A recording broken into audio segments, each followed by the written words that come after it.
Isa ba kayo dun sa nag-loan sa Small Business Corporation na partner ng DTI sa mga business owner na makatulong sa kanilang mga negosyo, dagdag puhunan? At iniisip nyo kung paano to babayaran through GCash? Kung ito yung tanong nyo, panoodin nyo lang itong vlog na to.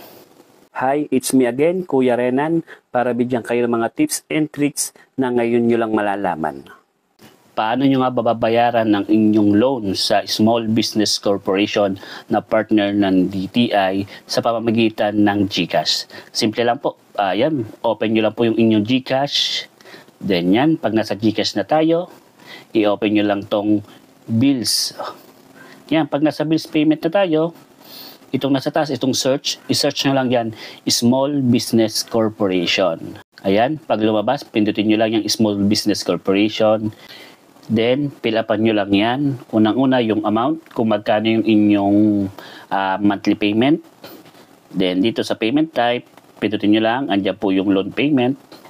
Then, yung customer account number, CAN. Kung di nyo alam, mamaya sa huli, papakita ko kung saan natin makukuha yung CAN number. Pero kung alam nyo na yung CAN number, ayan, i-type nyo lang dyan. Then, borrower's name, kung sino yung nag-loan, pangalan ng nag-loan. Then, contact number. Then, itong email address, depende na sa inyo kung gusto nyo lagyan. Pwedeng wala, optional naman yan. After nyan, i-next nyo lang. Ayan na, okay na. Bayad na po ang inyong GLoan, then i-screenshot nyo na lang para proof na nagbayad na kayo. Baka kasi hindi ma-monitor ni Small Business Corporation na nakabayad na. At least meron kayong proof na nakapagbayad na. Then yun nga, paano nga ba natin makikita yung ating CAN number?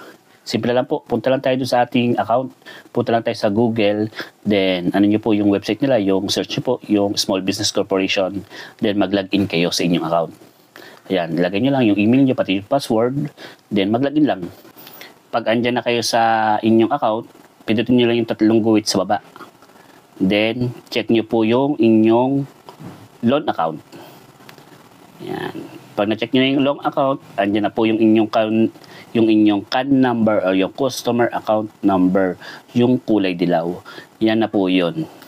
Yan ang inyong ilalagay dun sa inyong account number or yung customer account number. Ayan. Hopefully po makatulong. Bye-bye.